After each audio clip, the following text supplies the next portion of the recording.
Today's video is a very important video. We are introducing scalar and vector quantities.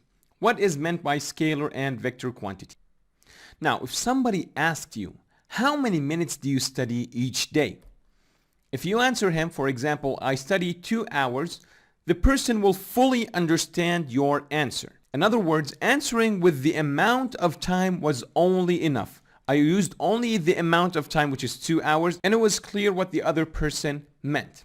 Let's ask another question. If somebody asks you to push a table with all your strength, the first thing that's going to come to your mind, you will have to ask him, in which direction do you want me to push this table? So answering with the amount was not enough. This takes us to the meaning of scalar and vector quantities.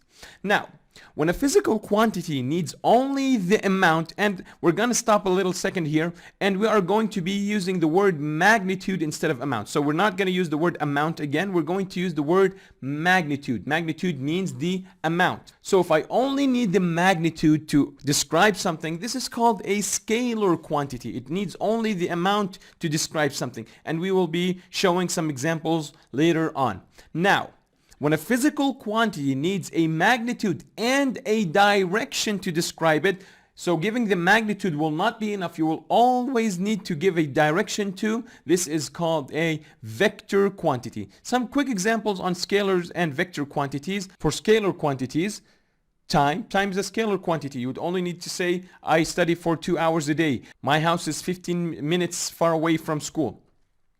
Temperature, you can just describe the temperature by the amount. It's like 25 Celsius outside. The mass is measured by kilograms. So when you say that something has a mass of 10 kilograms, that's fine enough. And finally, the distance. The distance is also a scalar quantity that can be clearly described by just giving the magnitude.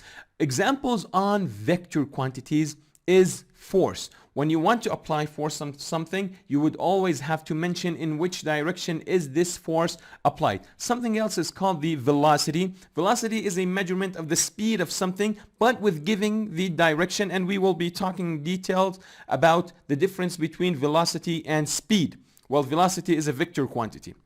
And finally, acceleration. Acceleration is the rate of change in velocity. So these are some examples on scalar and vector quantities. I hope it is clear what's the difference between a scalar and a vector quantity, because we will be needing these terms very much in the whole material. This chapter was a very important introduction to what's coming on later, so I hope you got everything clear. If you don't, just watch the videos one more time. If you have a question, don't worry, put it in the comments and I will be happy to answer you. See you in the next videos. Goodbye.